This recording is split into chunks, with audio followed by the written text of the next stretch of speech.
Back off na pa tayong umpisa ng vlog, no? At may batay kayo ng pagpalang araw, no? For almost a month na hindi pala ako nagpakita ng mukha ko sa inyo. Dumanang maraming bagyo, no? But yun, ayun na naman ako napakita sa inyo. Dito naman tayo sa kanan ng bundok. At may pupuntahan tayo, no? Yun naman ang kaingin doon. I-share ko sa inyo, no? Na ilang bagyo nga dumating. Pero wala akong update, no? Why, no? May dahilan. Talagang ganun. Magalang shoutout sa lahat ng mga supporters ko, no? At yun i-share ko sa inyo ngayon yung kung anong meron doon sa kaingin, no? Kung saan binablog ko palagi sa inyo lahat. Kaya wag natin patagalin to at yun, let's go natin. Yun mga kapartner, no? Sinamantala natin ang ganda ng panahon, no? Sa maraming araw, no? Hindi ako nag-vlog ilang buwan, no? May isang buwan na siguro. Ito yung damage sa bagyong ni Tino, no?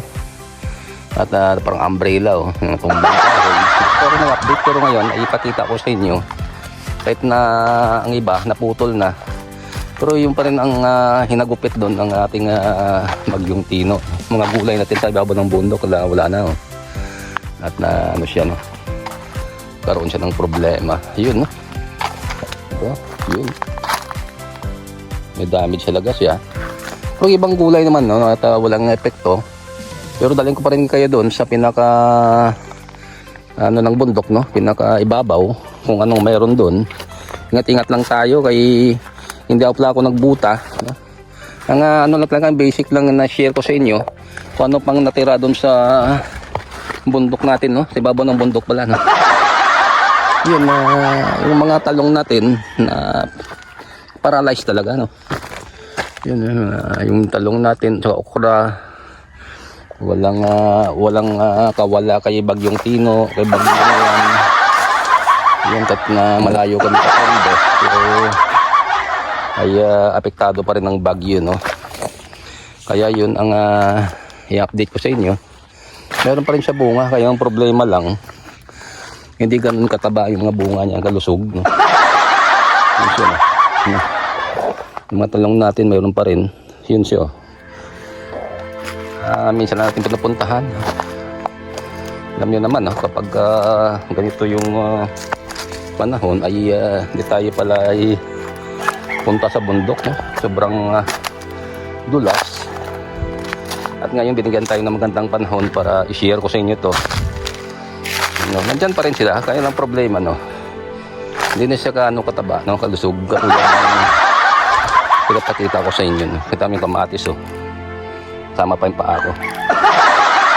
Kita mo talaga na medyo hindi na maganda. Yung kalabasa ganun din. Excuse me po. Ano talaga, no? Yung klima hindi maayos. Dandahan po tayo, no? Yung daon ng kalabasa po natin, yun, yung kadyos ganun din. Namulaklak siya pero hindi siya ganun kaganda, no? Yun, may bunga ng asya pero hindi siya ganun kalusog yung bunga niya. So tayo dumaan sa pinaka gitna niya mismo, no?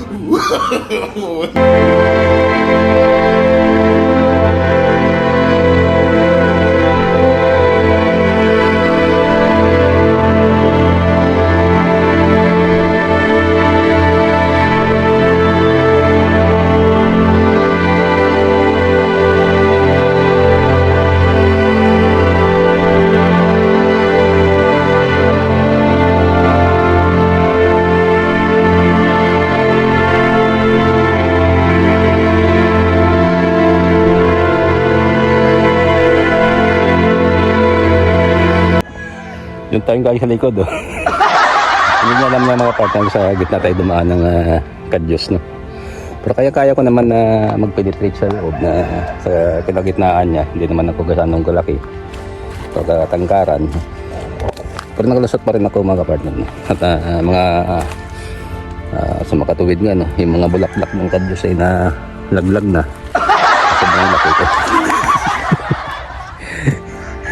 Tuloy yung pag-vlog natin, no? At dadalhin ko sa ibang lugar pa.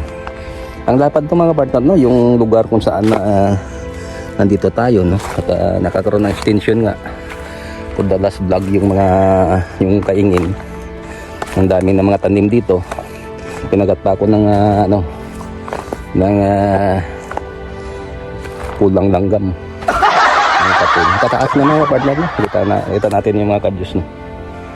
At namamulak-lak na yung bunga. Pang December talaga ito no. Pang Pasko.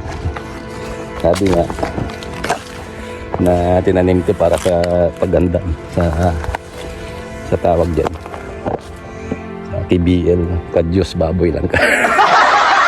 Hindi tayo yung ng saging sa likod yun, bagong tanim po yun.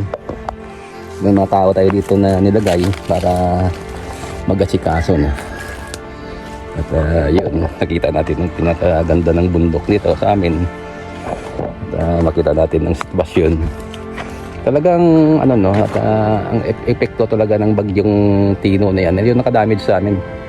Nakita mo talagang kabilang bundok namin doon. Yung pirang kalbo na siya. Pero hindi halata. Pero mga kakaway man talaga na mga malalaki na hindi na damage.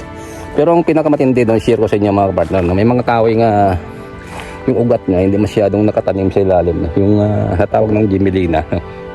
Parang payong siya. Nililipan siya ng hangin, ng malakas ng hangin, signal number 3, 4, 5, yun ay parang tumutuklap siya kagad, no? Hindi siyang main na ugat na para hawakan dun yung pinaka katawan ng kahoy na yan. At isa pa yung ang tawag sa amin to, binalunggay, no? Ganun din yun, parang payong din siya, parang umbrella siya yung forma. Kapag once na natanggal siya ng hangin, so diretso po siya, no? Unlike sa mga mahogany, mga matitibay po yun. Yun, ipinakalas nga, dalhin ko kayo mga kapartner ko sa Maisan. No, yun, hindi ko na-share nakaraan sa inyo. But almost a month, no? Nakita natin yung mga mais ay may araw lang yan. Ito yung ulingan. Wala na nag-uling dito ngayon, kaya tapos na, no? Wala na yung gagapasin din yung banda din sa kabila, no? Yung sa kabilang bundok, no? At yun ang maisan namin, no? Classic crop ng mais, makita natin talaga na maganda, no? Lapad, malapad siya na portion, almost 1 hectare siguro ito mga partner, no? Yung dadaling ko yun doon, yung mga tanim pang yung mga sitaw pa. Sa pinakaibabaw ko yung dalhin mga partner, no? Para makita nyo ang kondisyon ng mais. Yun, meron na kasi bulaklak. At tamang tama yan pang Pasko naman. Salamat natin ng ganda ng panahon, no, sa pag-vlog para ma-update naman ko sa lugar nito, no. Hindi ko papayag dati na 1 week nag-upload ako. Ngayon medyo matagal na, no? May dahilan. Sabihin ko na sa inyo, no, kung anong dahilan sa next vlog. May surprise ako sa inyo. Nagkaroon mo ng camera. Yun ang maisan mga partner, no? Ganda, nalalapad do. At papunta pa tayo sa pinakaibabaw, kaya ipapakita ko sa inyo doon. May mga malaking tanim, no? Bagong tanim po yun. Kung anong mayroon doon. May kubo doon sa babaw, no?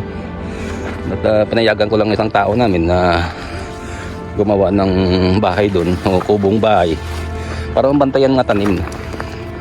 Ano, ingat-ingat ako dito mga partner, no? Alam niyo kung bakit, no? Mabato siya. Mabatong lugar.